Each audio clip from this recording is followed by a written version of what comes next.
Bueno, buenos días a todos. Bienvenidos a esta segunda jornada del cuarto congreso de la APLUS sobre disciplina urbanística.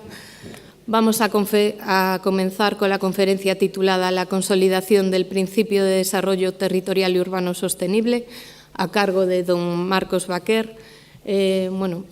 Permitidme 2 minutos para resumir muy brevemente su extenso currículum. Marcos Baquer es catedrático de Derecho Administrativo de la Universidad Carlos III de Madrid y miembro del Instituto Pascual Madoz de Territorio, Urbanismo y Medio Ambiente. Es autor de numerosos libros y de más de 50 artículos en revistas científicas y en capítulos de libros.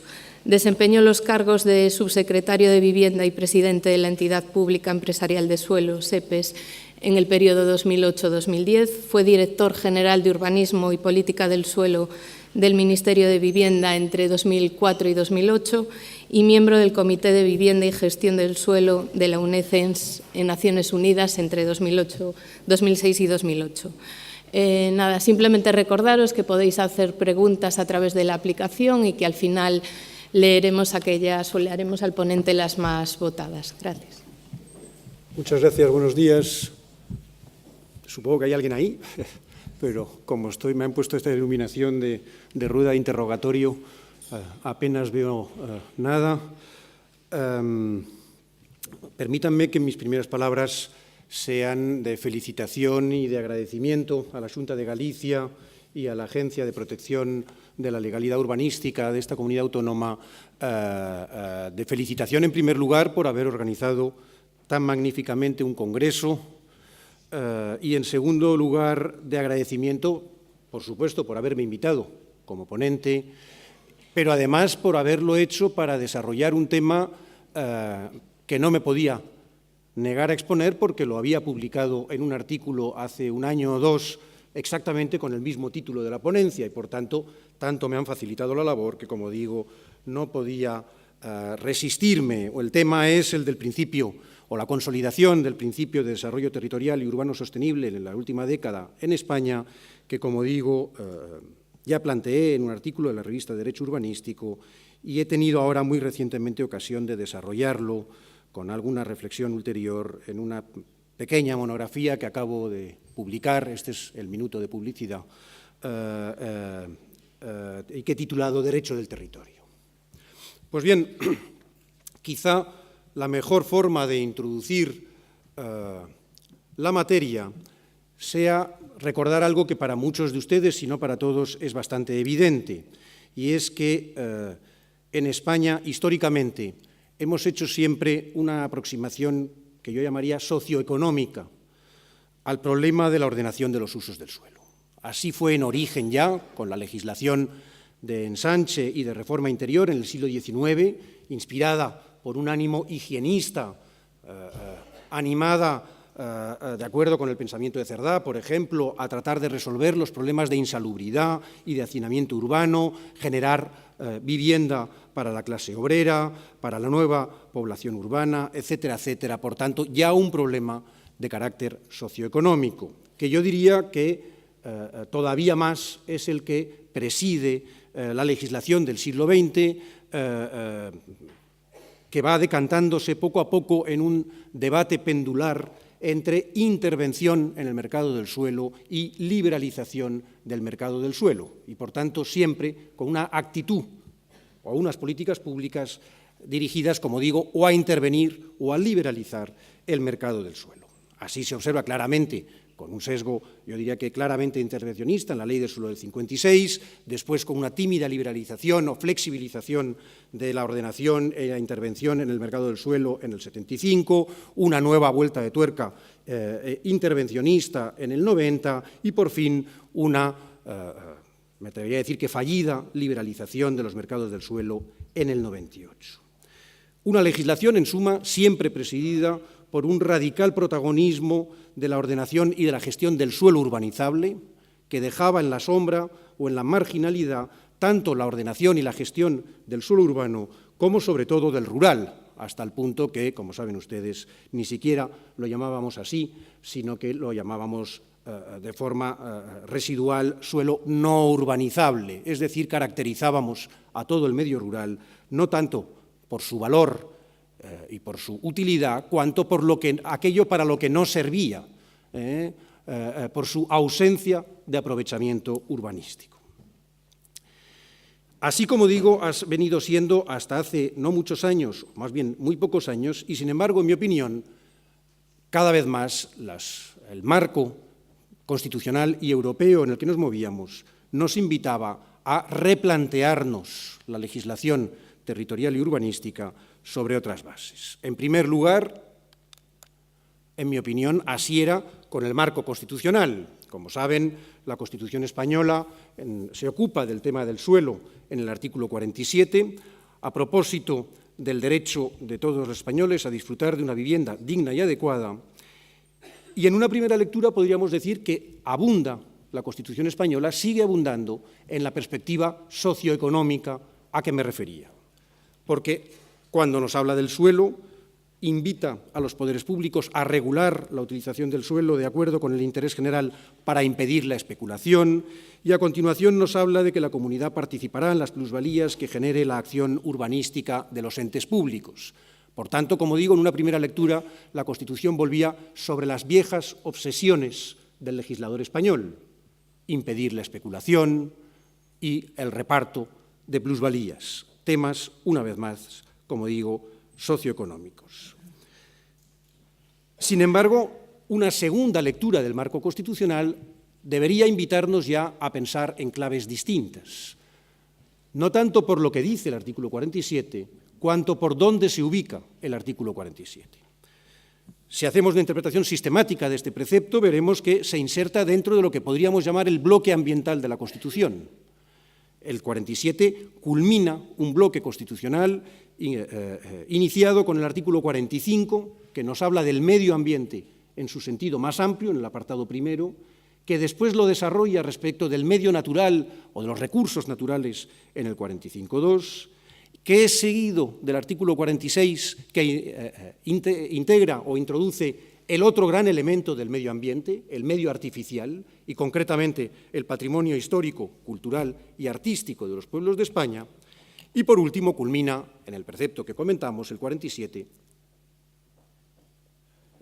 que se ocupa de la esfera o del ámbito del medio ambiente más próximo y más sensible para la dignidad de la persona, como es la vivienda, proclamando el derecho que antes mencionaba a disfrutar de una vivienda digna y adecuada. El medio, por tanto, íntimo, o el medio donde desarrollamos nuestra vida individual y familiar, conectado con el tema suelo. Por tanto, como decía, si en una primera lectura la Constitución vuelve a los viejos temas económicos o socioeconómicos, en una segunda lectura la Constitución nos invita o nos impele a plantearnos el tema del suelo en clave medioambiental. Esa ha sido también la perspectiva... Ay, perdón, que no sincronizo mis palabras con los botoncitos, porque domino mal las tecnologías. Esa es también, digo, la perspectiva que ha adoptado claramente la Unión Europea.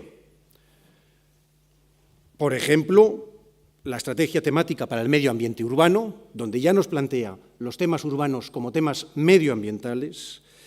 Otros documentos como la Comunicación de Política de Cohesión y Ciudades, la contribución urbana al crecimiento y el empleo de las regiones, donde ya nos habla de cohesión territorial y cohesión urbana, perspectiva que avanza en la Estrategia Territorial Europea y en el Libro Verde sobre cohesión territorial. Y por último, aunque podríamos seguir citando documentos europeos, por ejemplo, en la Carta de Leipzig sobre ciudades europeas sostenibles, surge aquí ya el tema de la sostenibilidad de las ciudades, o hacia un nuevo marco europeo de referencia de la ciudad sostenible, la Declaración de Toledo, de nuevo, emerge ya el tema de la sostenibilidad. Y es que entre medias de la Constitución española y de estos documentos europeos, como saben, se enunció en el marco de Naciones Unidas el concepto de desarrollo sostenible a partir, sobre todo, del informe Nuestro futuro común, más conocido por la ex primera ministra noruega que presidió la comisión, el informe Brundtland, aprobado en Naciones Unidas en 1987, donde se definió ya el desarrollo sostenible como el desarrollo que satisface las necesidades de la generación presente sin comprometer las capacidades de las generaciones futuras para satisfacer sus propias necesidades. Así definido, el concepto de desarrollo sostenible es sin duda un concepto muy indeterminado. Y el riesgo que tenemos los españoles con los conceptos muy indeterminados es que al final consideremos que son música celestial, pero que no tienen ninguna virtualidad, que no tienen ninguna utilidad práctica. Sin embargo, en mi opinión, el concepto de desarrollo sostenible, así formulado, puede ser muy indeterminado, pero no es en modo alguno insignificante.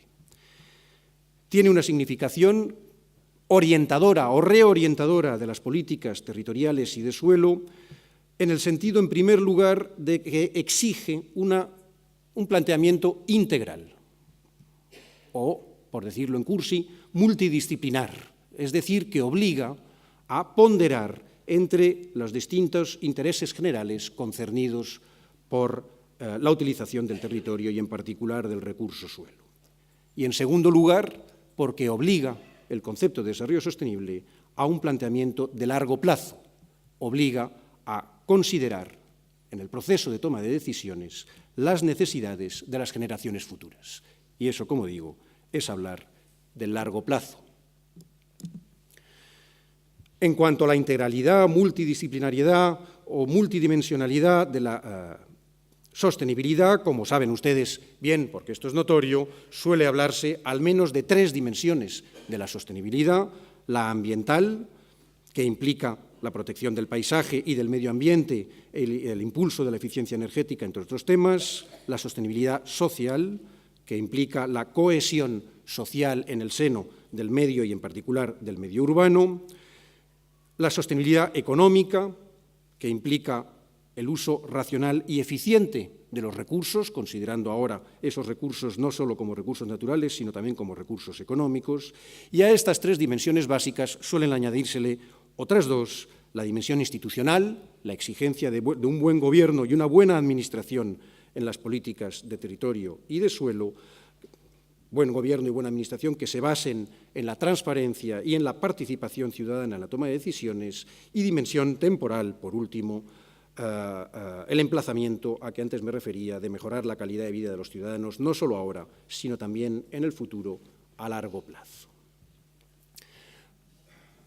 En este contexto constitucional y europeo, bueno, y mundial, en lo que se refiere a Naciones Unidas, parece que era obligada una reconsideración de las políticas territoriales y urbanísticas sobre la base del desarrollo sostenible.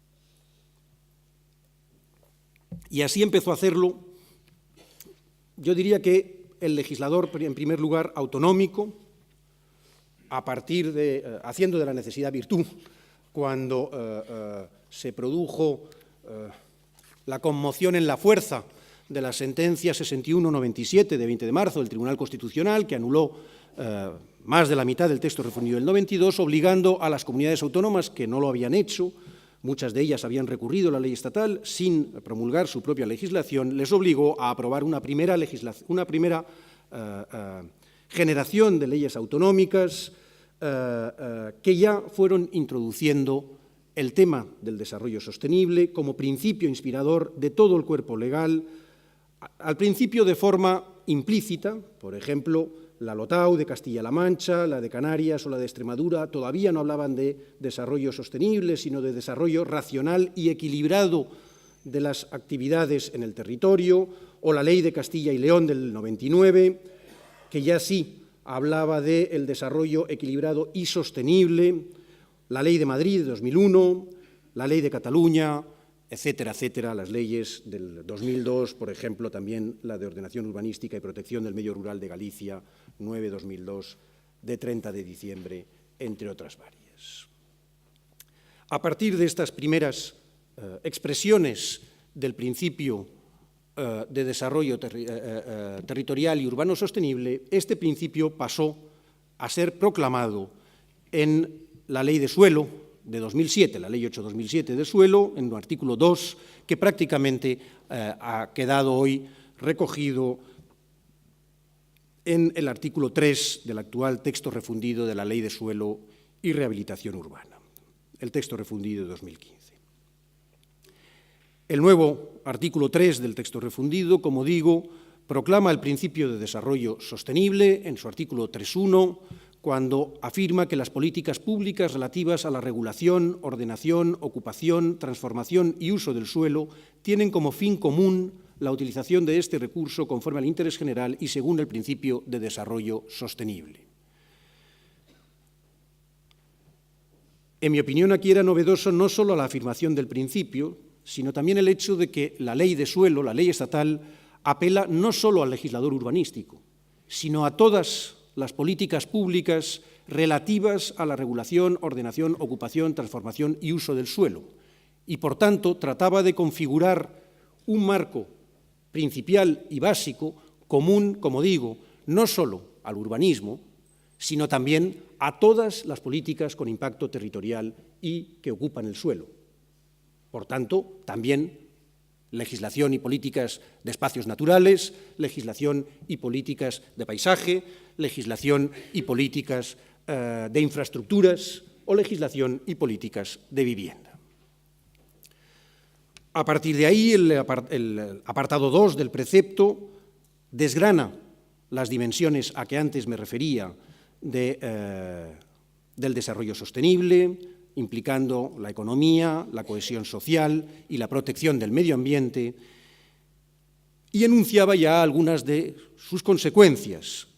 En primer lugar, en la letra A, llamando a contribuir a la eficacia de las medidas de conservación y mejora de la naturaleza, la flora y la fauna y la protección del patrimonio cultural y del paisaje, por tanto, vinculando, como hemos visto que hace la propia Constitución, naturaleza y cultura, medio natural y medio artificial, desarrollando a continuación las implicaciones del desarrollo sostenible en el medio natural, o en el medio rural, mejor dicho, letra B, la protección adecuada a su carácter del medio rural y la preservación de los valores del suelo innecesario e inidóneo para atender las necesidades de transformación urbanística, desgranando después las implicaciones del principio en el medio urbano, en el apartado 3, y por último, en el apartado 4, extrayendo dos consecuencias ya del desarrollo sostenible en relación con dos de sus dimensiones más pretendidas históricamente, la ambiental y la social. En cuanto a la ambiental, afirmando que los políticos públicos deberían adoptar las medidas de ordenación territorial urbanística que procedan para asegurar un resultado equilibrado, favoreciendo o conteniendo, según proceda, los procesos de ocupación y transformación del suelo. Por primera vez, el legislador estatal se planteaba los procesos de transformación del suelo como procesos de doble sentido, que podían, por tanto, seguir transformándose, favoreciendo la ocupación del suelo, o bien procesos de contención o incluso de reversión de esa transformación del suelo. Es decir, dando cobertura legal a la posibilidad de la desclasificación del suelo o de la protección de espacios antes considerados, por ejemplo, urbanizables o transformables. Eso por lo que se refiere a la dimensión ambiental, y por lo que se refiere a la dimensión social, también contiene la Ley Estatal del Suelo un enunciado que, por ejemplo, ha cobrado una virtualidad que antes no veíamos en él, o no veían algunos, en relación con ahora la vivienda turística. Dice el segundo inciso del apartado 4 del artículo 3, el suelo vinculado a un uso residencial por la ordenación territorial y urbanística está al servicio de la efectividad del derecho a disfrutar de una vivienda digna y adecuada, en los términos que disponga la legislación en la materia. Por tanto, la calificación del suelo como residencial no es solo un tecnicismo, ni es permisiva de cualquier forma de residencia. El uso residencial debe estar sometido o vinculado al servicio de la efectividad de un derecho constitucional, el derecho a la vivienda.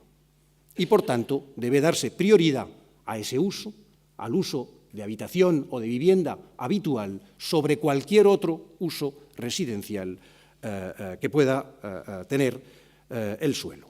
Digo esto, que esto es importante porque, como saben, en los últimos años se está en algunos territorios haciendo un esfuerzo por diferenciar el uso de vivienda habitual de otros usos que a veces hemos llamado residenciales, pero que no dan satisfacción o no cumplen o no procuran la efectividad del derecho a disfrutar de una vivienda adecuada, como ocurre con desde la segunda residencia y, sobre todo, la vivienda turística. Por tanto, como ven, el legislador estatal no solo enuncia el principio, sino que empieza a extraer consecuencias con una potencialidad práctica del mismo.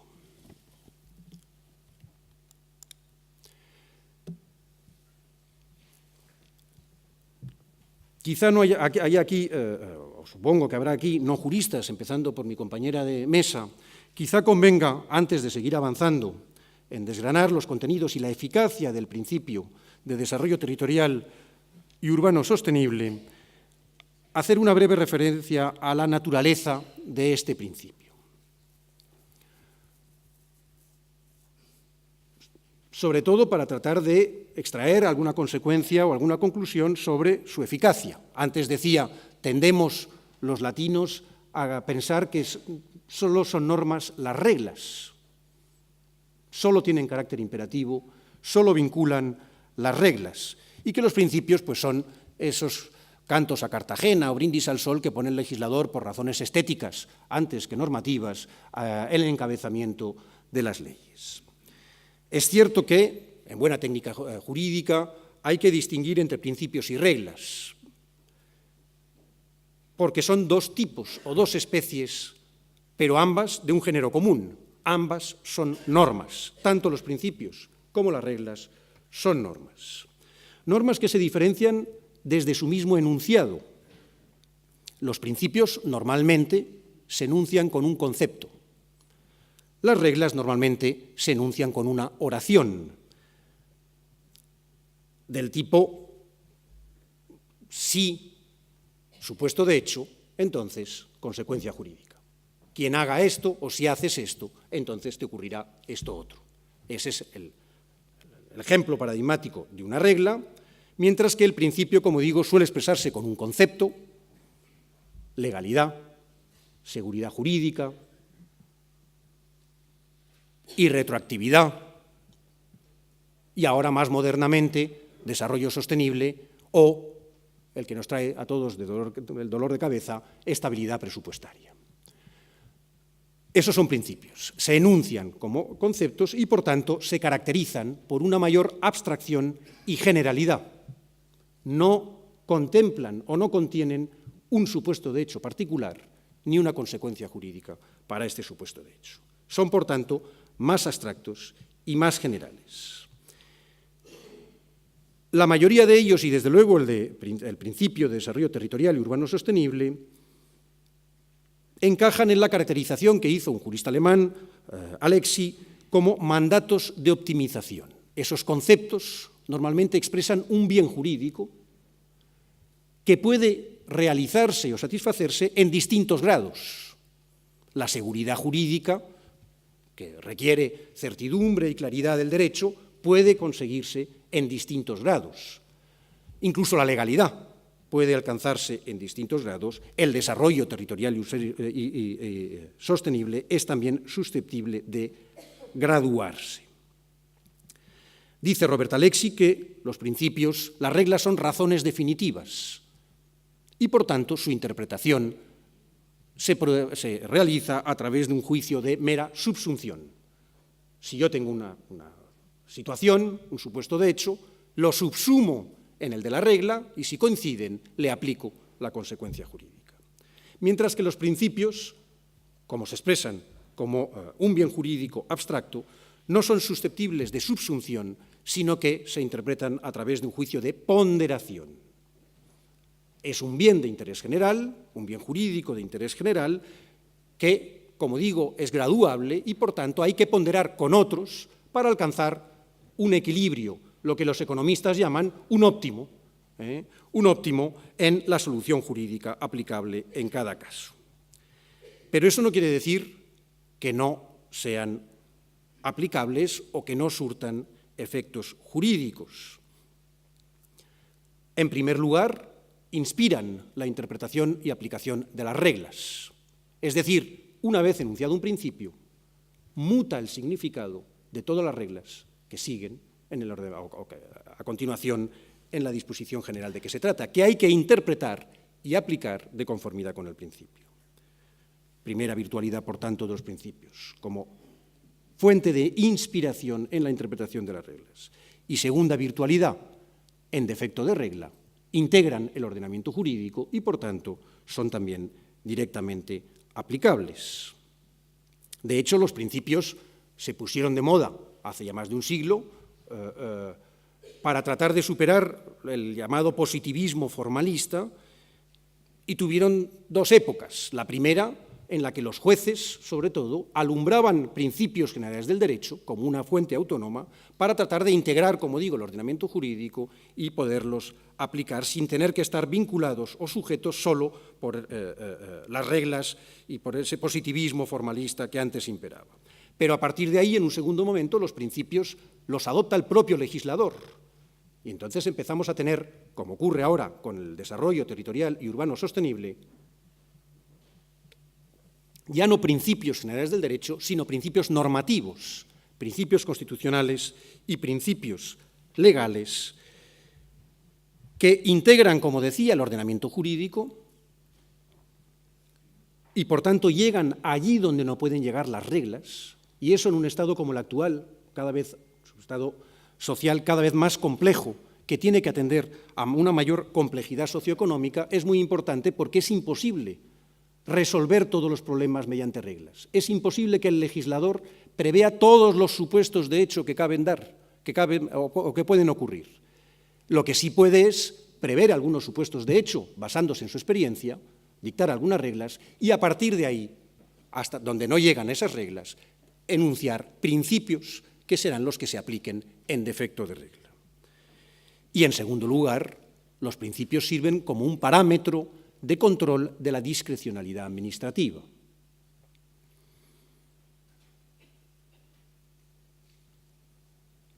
Como no podemos decir qué debe contener un plan en las leyes, porque no podemos prever todas las situaciones socioeconómicas, territoriales, etcétera, etcétera, relevantes para todos los hechos determinantes para la determinación de ese plan urbanístico, donde no llegan las reglas, fijamos unos principios que deben inspirar la aprobación del plan y, por tanto, que pueden aplicar los jueces a la hora de determinar o de dirimir la validez de esos planes. Esta es la virtualidad que puede cumplir el principio de desarrollo territorial y urbano sostenible y ahora veremos que la ha empezado a cumplir ya, está siendo ya objeto de una aplicación judicial bastante rigurosa en algunos casos. Además, el legislador estatal no se contentó con la enunciación del principio. Volviendo ahora, decía antes que el principio orienta las reglas y, en segundo lugar, que sirve como parámetro de control, volviendo a lo primero, como orientador de las reglas,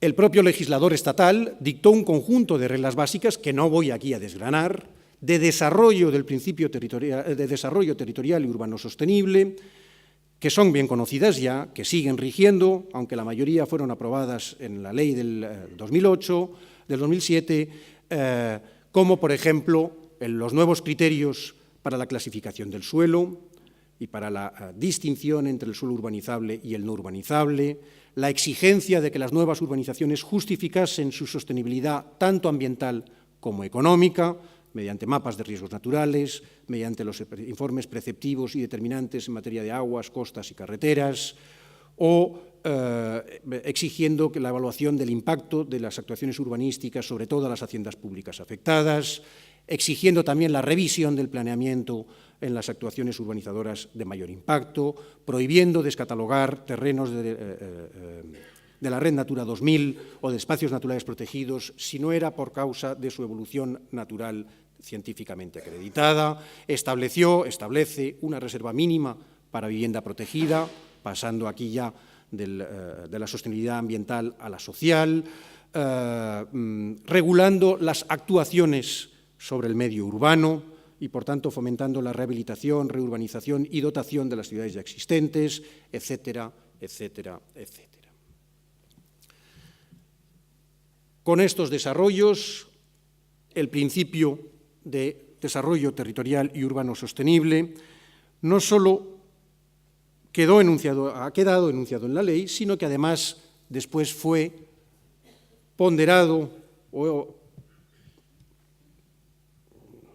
exaltado, me atrevería a decir incluso, por la doctrina del Tribunal Constitucional cuando juzgó la validez, la constitucionalidad de la ley estatal.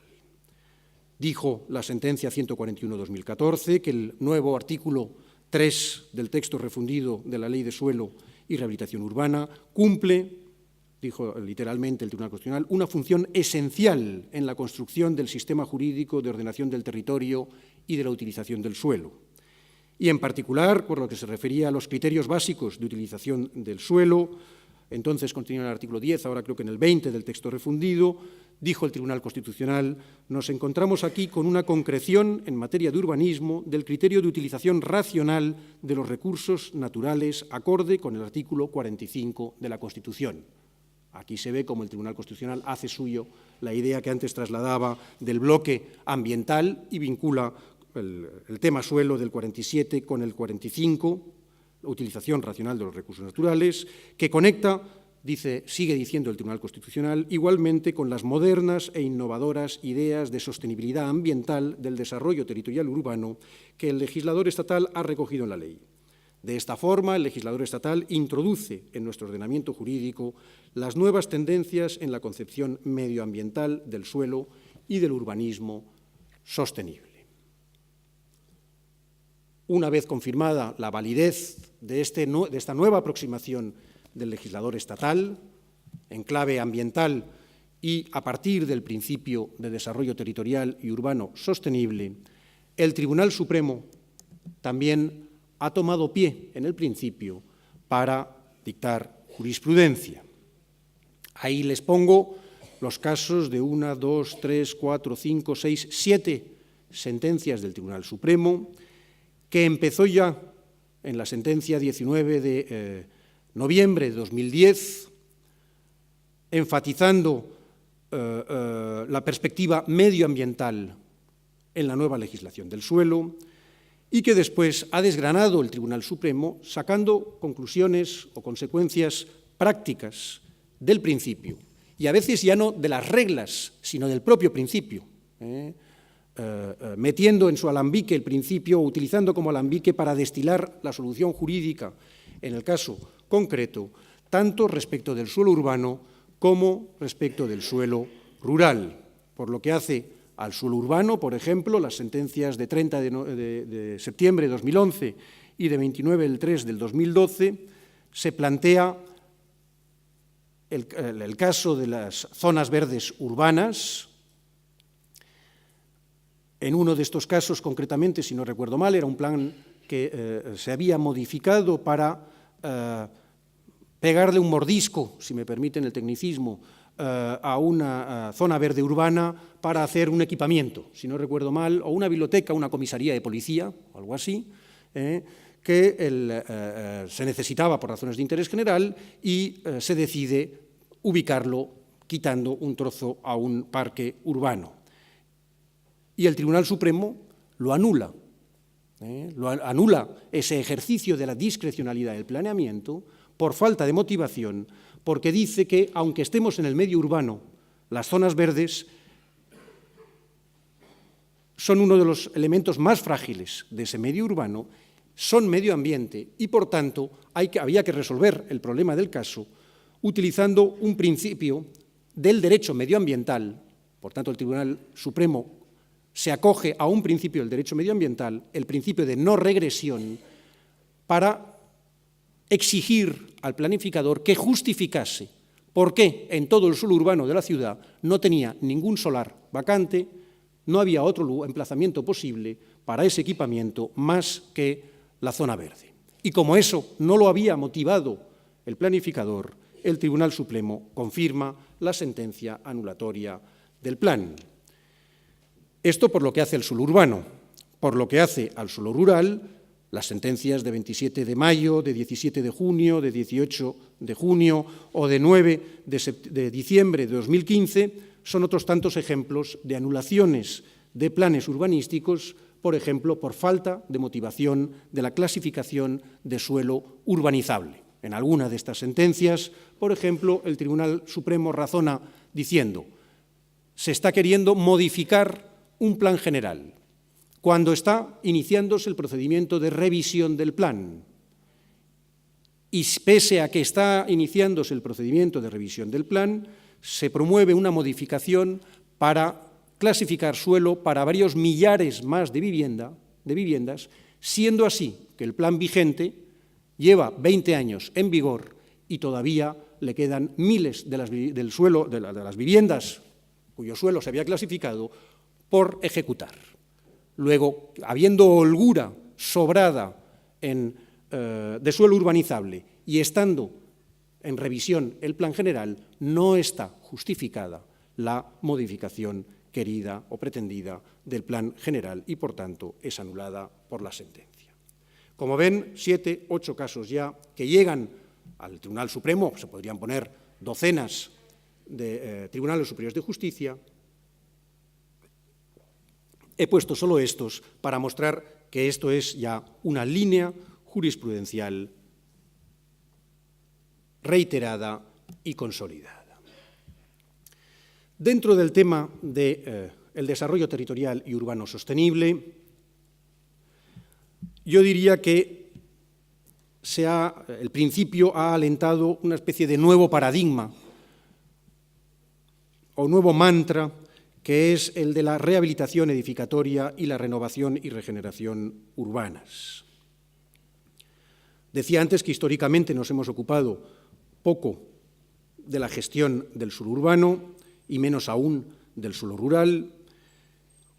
Hoy, por razones diversas, que no creo que sea necesario desgranarlas, las tienen ahí en la diapositiva, se ha puesto de moda, por decirlo así, el tema de la gestión de la ciudad ya consolidada, las actuaciones que hoy la ley llama sobre el medio urbano, actuaciones tanto de rehabilitación edificatoria como de renovación y regeneración urbanas.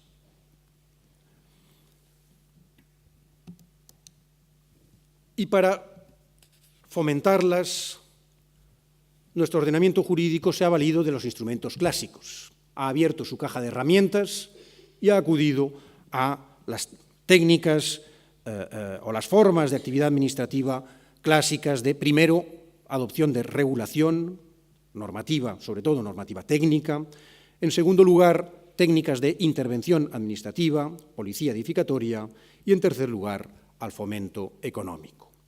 Como quiero hacer una reflexión general y de futuro sobre el tema del desarrollo territorial y urbano sostenible, no voy a aburrirles aquí. La presentación, si quieren, la dejo a disposición de los asistentes al Congreso.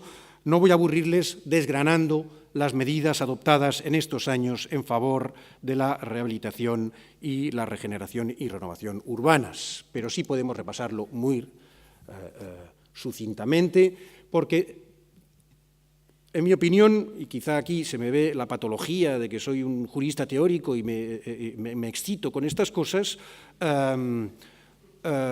son interesantes porque, al ser un tema nuevo e innovador, el propio derecho se ha contagiado de innovación y, por tanto, ha tenido que adoptar formas y técnicas que, como digo, son clásicas genéricamente, pero que, en particular, la forma que adoptan es bastante innovadora.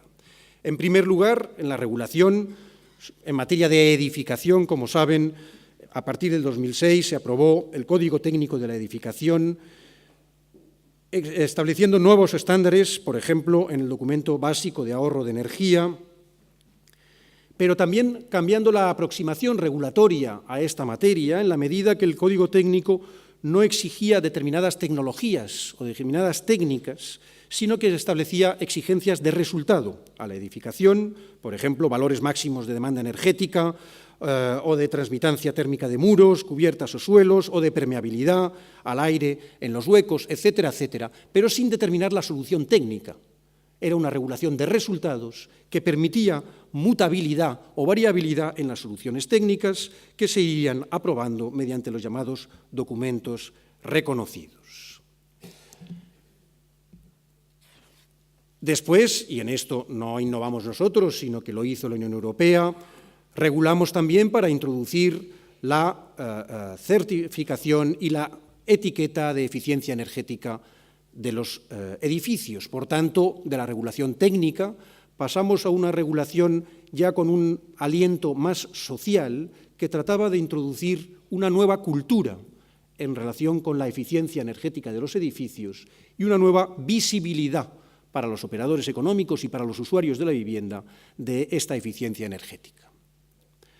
Como digo, exigiendo, como saben, el certificado en las transmisiones y en los negocios jurídicos relativos a la edificación y también la etiqueta en los edificios de uso público, en determinados edificios de uso público, etiquetas también que hacen, por ejemplo, que hoy en mi universidad tengamos dos etiquetas que prácticamente se contradicen la una y la otra en uno de nuestros edificios. En una decimos que estamos financiados por fondos europeos y en la otra decimos que tenemos una eficiencia, creo que es F o algo así, la peor de todas las posibles eficiencias energéticas en un edificio, ya digo, financiado ya no solo con dinero público, sino con dinero europeo y construido no hace tantos años. Sin embargo, yo creo que es muy positivo hacer esto. Es educativo, en cierto modo, genera una cultura porque todos nuestros estudiantes cada día pasan delante de una etiqueta que nos saca los colores a los gestores de mi universidad, pero que genera, como digo, una cultura sobre la eficiencia energética de las edificaciones. Y en tercer lugar, regulación también mediante las llamadas actuaciones sobre el medio urbano, en la ley de suelo, regulación que ha apurado las posibilidades de extensión del deber de conservación de la edificación, ahora contenido en el artículo 17.4 del texto refundido de la Ley de Suelo y Rehabilitación Urbana, en la medida que ahora ya no solo el deber de conservación es un deber de conservar, sino que puede ser también e integrar un deber de mejorar la calidad y sostenibilidad del medio urbano y, por tanto, un deber que se hace correlativo de una potestad administrativa de imponer actuaciones de rehabilitación edificatoria o de renovación urbana, que tendrá el propietario no solo que soportar, sino que contribuir a esas actuaciones hasta donde alcance su deber de conservación, que además, como saben, la nueva ley cifra en la mitad del valor actual de construcción de un inmueble de nueva planta, ya no, por tanto, de reposición o de mitad del valor residual de la edificación existente, sino del valor actual de construcción de un inmueble de nueva planta. Medidas, yo creo, interesantes para fomentar la rehabilitación edificatoria, aunque también, en mi opinión, con un riesgo que no voy a desgranar aquí. Si surgiera ya en el debate lo podemos comentar, y es el que estas actuaciones de rehabilitación edificatoria, combinadas con este alcance del deber de conservación, pudieran algún día propiciar, por ejemplo, actuaciones de acoso inmobiliario a personas que están en situaciones, en fin, de riesgo de exclusión, personas mayores, pensionistas, etcétera, etcétera, porque, como digo, el deber de conservación en su formulación actual alcanza un límite o una extensión que antes no tenía. Pero además, de nuevo, se pone al servicio de estas actuaciones toda la caja de herramientas del urbanismo clásico, por ejemplo, extendiendo a estas nuevas actuaciones, incluidas las edificatorias, la equidistribución de beneficios y cargas en el artículo 9.6 de la Ley de Suelo, poniendo énfasis, recordando la importancia de evaluar su viabilidad económica. Esto me parece interesante también de la ley, porque la viabilidad económica de las actuaciones de transformación urbanística ha sido siempre una premisa de validez de las mismas y de eficacia de las mismas, pero que, sin embargo, con el correr de los años la hemos ido olvidando, la propia legislación la ha ido olvidando porque estaba explícita en el reglamento, en los reglamentos de planeamiento y gestión del 78 y, sin embargo, después se fue olvidando porque se dio por supuesta que toda actuación de transformación urbana en España era viable económicamente porque se financiaría con cargo a las plusvalías. La crisis nos ha recordado que no siempre es así, que no siempre hay plusvalías latentes que puedan financiar cualquier ocurrencia del planificador y, además, las actuaciones de gestión del medio urbano muchas veces, en la medida que ya contaban con unos aprovechamientos ya consolidados preexistentes y que obligan a realojos y a costes de acompañamiento social que no tiene la gestión del suelo urbanizable, hacen que no siempre pueda darse, por supuesto, la viabilidad económica de la actuación y, por tanto, que correctamente el legislador haya exigido enfáticamente que se deba evaluar esa viabilidad como condición de validez y para su imposición a los destinatarios de la actuación o los usuarios del medio de la actuación misma y de su aprobación administrativa.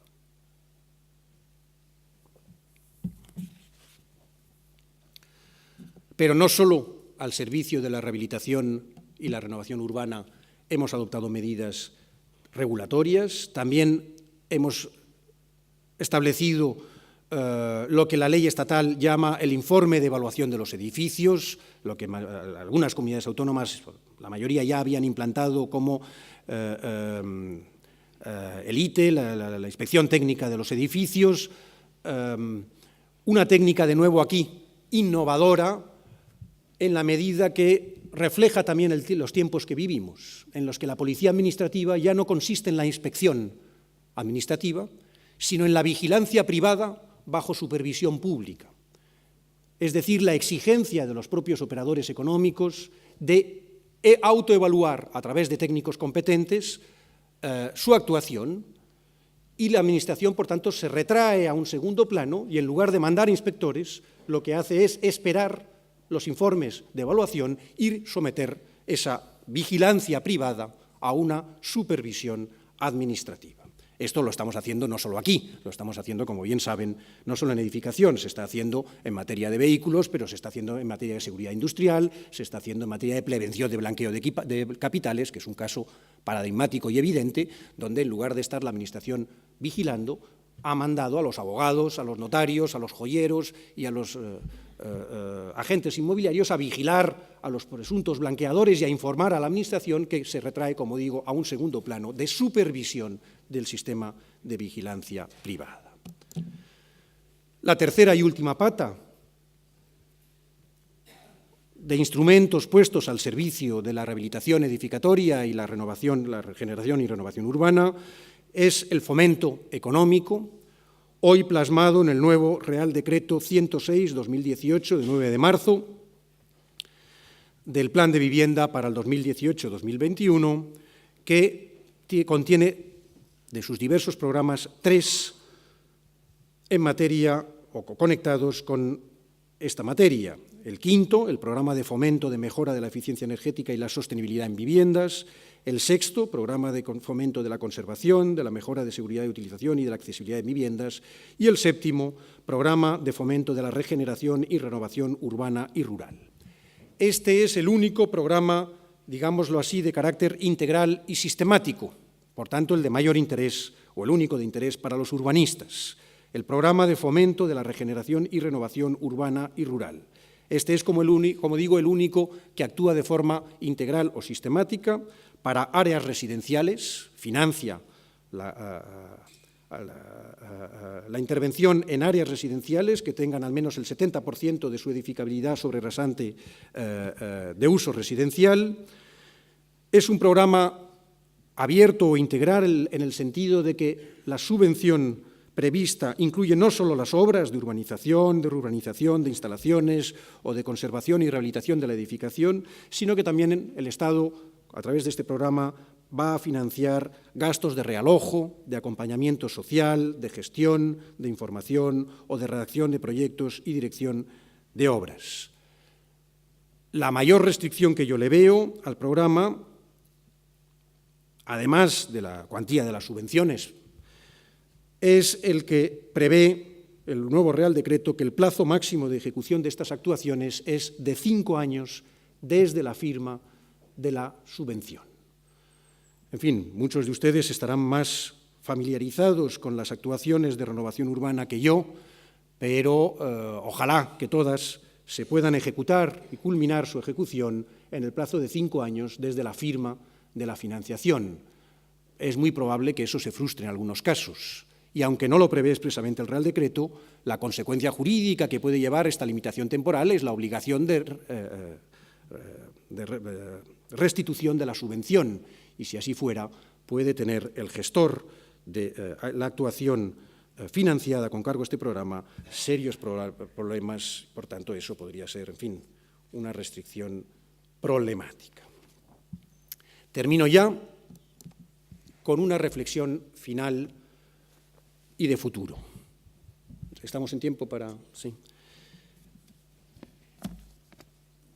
Destacaba al principio del principio de desarrollo territorial y urbano sostenible, que es un principio con vocación de largo plazo, que llama a pensar en el largo plazo. Por esa misma vocación temporal, la eficacia del principio de desarrollo territorial y urbano sostenible pasa por su continua adaptación al cambio. Si solo es sostenible el desarrollo capaz de perdurar, el propio desarrollo territorial y urbano sostenible tiene que cambiar en su formulación y en sus consecuencias.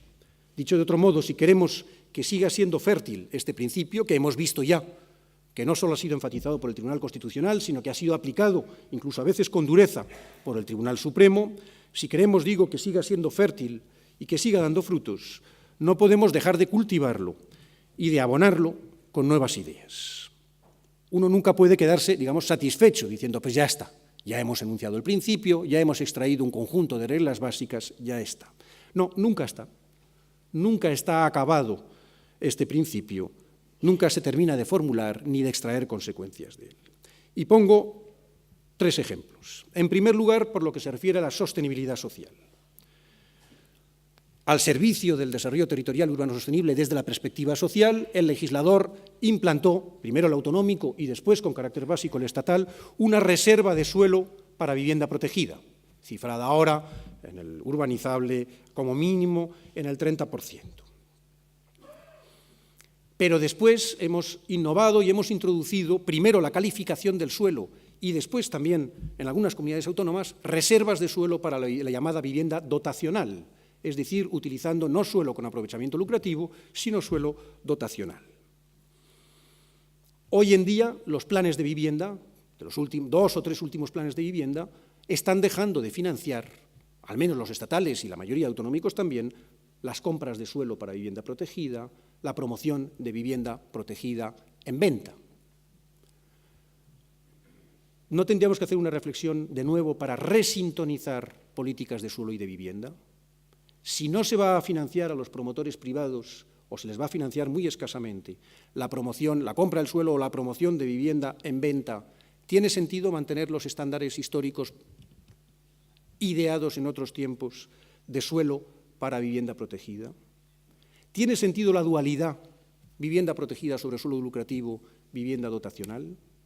O a lo mejor, una vez hemos alumbrado la segunda, habría que concentrar los esfuerzos ahí, también de cesiones de suelo y de reservas de suelo para la vivienda entendida como un equipamiento público, no como un uso lucrativo del suelo. En mi opinión, tenemos que empezar a reflexionar sobre esta resintonización, una vez más, entre políticas de suelo y de vivienda, entre planes de suelo y de vivienda. También hace unos meses publiqué un artículo sobre este tema y lo llamé planes urbanísticos y planes de vivienda, la extraña pareja, porque efectivamente compone una extraña pareja, no siempre bien entendida. En segundo lugar, sostenibilidad ambiental. Hemos hecho ya todo lo necesario para mitigar y adaptar las políticas de suelo y territoriales al cambio climático. Hemos protegido ya frente al cambio climático y hemos mitigado sus efectos con la reforma operada en 2013 de la Ley de Costas. por lo que toca al litoral, que es posiblemente la parte del territorio más sensible al cambio climático? En mi opinión, evidentemente no. ¿Hemos culminado ya la aplicación de los principios del derecho ambiental dentro del derecho territorial y urbanístico? Por ejemplo, la aplicación de la cláusula standstill, de no regresión, que antes decía que utilizó el Supremo. ¿Tiene sentido que la aplique el Supremo en el medio ambiente urbano y, sin embargo, rechace aplicarla, por ejemplo, para la reforma de la Ley de Costas, el Tribunal Constitucional en el litoral? ¿No son reversibles o no cabe regresión en la protección del medio, de las zonas urbanas públicas y, sin embargo, sí en nuestras costas? ¿Es eso aceptable o deberíamos reflexionar? Hemos culminado también la aplicación del principio de precaución, el principio ambiental de precaución en materia de territorio y urbanismo. ¿No deberíamos introducir también el principio en materia de ordenación de los usos del suelo y del territorio de quien contamina paga? Por ejemplo, a efectos de las cargas urbanísticas de las actuaciones, de manera que las actuaciones menos eficientes o más insostenibles contribuyeran más que proporcionalmente y, por tanto, fueran desincentivadas en lugar de establecer un sistema de cargas estrictamente proporcional. O, por ejemplo, ahora que nuestro legislador, no de suelo, sino legislador administrativo, ha establecido con carácter general para las nuevas normas una evaluación normativa ex ante y ex post, dentro del mantra de la better regulation, de la mejora regulatoria, ahora que la Ley de Procedimiento Administrativo Común del 2015 exige, como digo, con carácter general, evaluación normativa ex ante y ex post. ¿Por qué el legislador solo nos habla de evaluación normativa desde la perspectiva de cargas empresariales, las cargas administrativas, desde la perspectiva de la competencia empresarial, y no nos dice que también las normas deben ser evaluadas desde la perspectiva ambiental? Si ya hicimos el esfuerzo de introducir la evaluación ambiental ex ante, primero para proyectos, y después recorrimos el camino aguas arriba hacia planes y programas, ¿no había que llevarla ahora, aprovechando la evaluación normativa, para la evaluación de normas en general, el marco legislativo? O, por último, ponderación entre la sostenibilidad económica y sostenibilidad ambiental. ¿Cómo lo hacemos? Por ejemplo, volviendo al tema de la evaluación ex ante de las normas. ¿Cómo ponderamos interés general económico e interés general ambiental? ¿Nos vale el análisis coste-beneficio? Por ejemplo, que el propio legislador de procedimiento administrativo común dice que es una de las metodologías que pueden utilizarse, invita incluso a utilizarla en la evaluación ex ante de las nuevas normas que aprobemos. ¿Hacemos análisis coste-beneficio? ¿Cómo integramos los costes ambientales en el análisis coste-beneficio? Es interesante un experimento que están poniendo en marcha, primero el Reino Unido, creo que desde 2011 y Italia después, desde 2017, que es han creado un comité gubernamental sobre lo que llaman el capital natural. Es un concepto muy polémico que quiere destacar que el medio natural nos provee de un stock de bienes, recursos geológicos, de suelo, agua, aire, seres vivos, que constituyen un capital necesario para la prestación de servicios valiosos para las personas, como los que llaman servicios ecosistémicos, y que permite evaluar el coste de la merma o pérdida de tales recursos y servicios. Y, por ejemplo, desde esta perspectiva, a partir de este concepto, el de capital natural, el comité italiano, el comité creado por el anterior todavía gobierno italiano, veremos quién formará, si es que habrá alguno gobierno italiano en los próximos meses, pero el comité creado por el anterior gobierno italiano, por ejemplo, en su informe de 2017, cifra el coste del consumo del suelo, cifra el valor de las praderas de posidonia oceánica o, por ejemplo, de las áreas húmedas, para integrar en esos análisis esos costes. Como digo, es un concepto muy polémico, porque, como ya habrán adivinado, más que un concepto ecológico, es un concepto económico. Sin embargo, tiene la virtualidad, esta aproximación, de permitir integrar en la evaluación ex ante y en las metodologías que se usan desde el análisis económico del derecho para esa evaluación ex ante, por ejemplo, el análisis coste-beneficio, permite integrar y dialogar los costes ambientales con los costes o beneficios económicos, por ejemplo, de una actuación de utilización o de ocupación del suelo.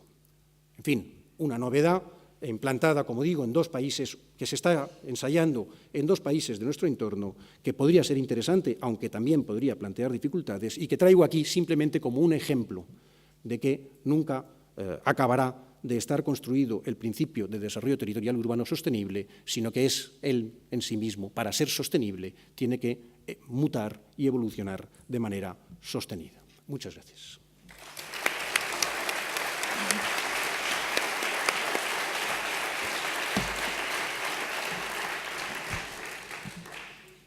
Bueno, creo que tenemos tiempo para 1 o 2 preguntas. La más votada no es una pregunta, es un comentario más bien, pero que quizás pueda ampliar o aclarar. Habla sobre las reglas y principios. Bueno. Y afirma que el exceso de reglamentismo en nuestra cultura jurídica, que unida a la tradición barroca de nuestra jurisprudencia, ocultan la relevancia de los principios tan importantes en la cultura sajona. Sí, estoy de acuerdo. Lo que pasa que, en fin, precisamente la emergencia de principios en nuestro ordenamiento jurídico debería, yo creo que no está ocurriendo así, porque no dejamos de ser cultura latina, no anglosajona. Entonces hemos incorporado los principios, pero eso no hace que renunciemos a las reglas. En mi opinión, una ley o una norma o un plan bien presidido por principios debería eso aliviar la carga de reglas, no pretender prever todos los supuestos y regularlos por reglas. Lo que ocurre es que, en primer lugar, no está ocurriendo eso. Nosotros en España solemos legislar y actuar por acumulación. No reducimos reglas porque introduzcamos principios, simplemente acumulamos principios a las reglas, con la filosofía de cuanto más mejor, cuanto más lo atemos en corto, mejor. Y producimos el efecto contrario, inseguridad jurídica, incertidumbre, complejidad excesiva, por tanto, casi imposibilidad de aprobar un plan cumpliendo estrictamente la legalidad, porque por algún lado seguro que he cometido una irregularidad formal, etcétera, etcétera. Segundo problema, la inflación de principios. Estamos dictando leyes ya con 20, 30 principios. Eso no son principios. Puede una ley tolerar, soportar 4 o 5 principios inspiradores. Cuando enuncias 20 o 30, entran en una especie de marasmo, de autoponderación entre uno. ¿Cómo vamos a ponderar entre 20 principios? Podemos ponderar entre 2 o 3, entre 4, 5, pero no podemos hacer una matriz de valoración del interés general con 20 variables distintas, con 30 variables distintas. Por tanto, 2 problemas, que la inflación de principios y segundo, que no está yendo acompañada de un alivio en las reglas como en mi opinión debería ocurrir. Bueno, la segunda ya es una pregunta, aunque larga. ¿No cree que el actual sistema de planeamiento tan rígido, unido a las consecuencias de su consideración íntegra como disposiciones administrativas generales, vulnera el principio de desarrollo sostenible desde el punto de vista económico y social? Hombre, yo creo que ha aprovechado la persona que pregunta para mezclar 2 cosas que no están del todo relacionadas, pero si lo que quiere es que me pronuncie sobre eso, lo voy a hacer, pero no hace falta que impliquemos al desarrollo territorial urbano sostenible. Rigidez del planeamiento, sí.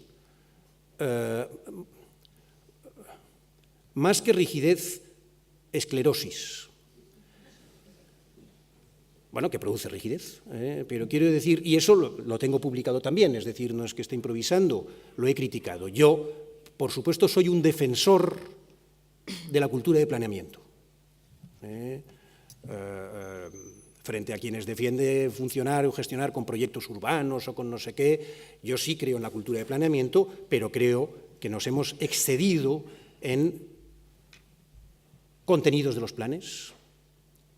Los planes españoles reproducen la Constitución, las leyes, introducen normas que no son de planificación. Los planes deberían ser solo normas espaciales. Todo lo que no es determinación espacial debería ir a reglamentos o a ordenanzas o lo que sea. Si me hago en los planes, lo metemos todo. Metemos la ley, metemos los reglamentos, metemos ordenanzas técnicas, intentamos regularlo todo. Por tanto, exceso de regulación y después un exceso de confianza. Yo que sé cuál va a ser la dinámica socioeconómica en mi territorio dentro de 20 o de 20 y pico años. Los planes deberían ser, en mi opinión, más prudentes, y no es que sean imprudentes por sí, sino que el legislador les llama a serlo, más prudentes el planeamiento general en la ordenación de los usos del suelo a largo plazo y en la fijación de un modelo que se construye sobre premisas que no son tan estables como el modelo mismo. Y tercera cosa, rigidez también en las relaciones entre planes, que históricamente, y todavía algunos jueces siguen diciéndolo así, porque algunas leyes también lo siguen diciendo así, los hemos configurado sobre relaciones de jerarquía normativa. Algunas leyes más novedosas han tratado de construir las relaciones entre planes sobre la base de la función legal. Por tanto, lo determinante no es tanto si se contiene el continente, y por tanto si es plan general o plan parcial, cuanto si es lo que contiene, el contenido, si es ordenación estructural u ordenación pormenorizada. Y por tanto, habrá que reservar a los planes superiores la ordenación estructural, pero después, por ejemplo, la ordenación pormenorizada, desde los planes inferiores, ha de poder adaptarse al momento en que se aprueban estos planes, no con un sistema de rigidez que te obligue a modificar el plan superior cuando la toques por afectación al plan superior. Relaciones, por tanto, basadas, en mi opinión, en el contenido, no en el continente, y, por tanto, en el criterio de relación internormativa de la función legal que cumplen y no de la jerarquía. Lo apunto como posibles problemas y posibles soluciones a lo que preguntaba el interviniente. Bueno, igual nos da tiempo a una última cuestión, que era la más general de las que aparecía, pero igual la puede concretar, que era su opinión o cómo cree que ha sido la influencia de la normativa ambiental europea en la planificación territorial. Muy general. Hombre, esto da para otra ponencia o para un libro.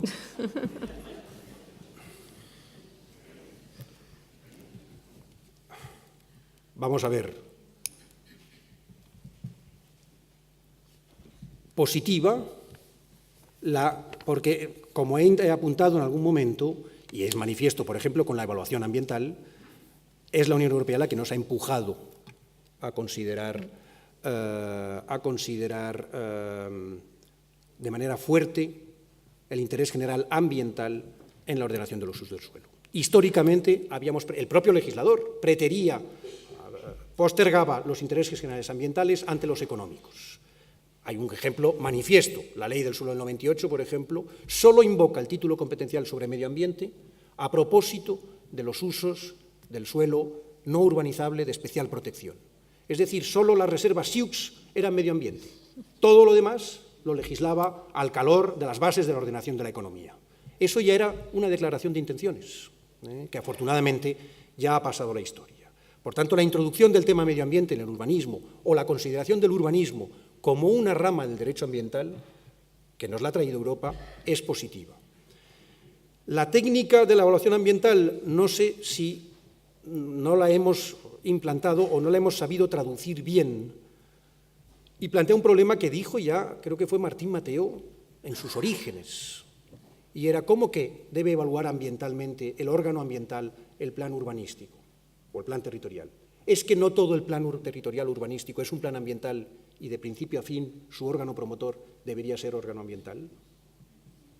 Esta especie de esquizofrenia administrativa entre órgano promotor y órgano ambiental está generando graves problemas de gestión, como saben, muchas veces, porque, como digo, es una especie de esquizofrenia o de divorcio, no sé cómo llamarlo, al que somos tan dados.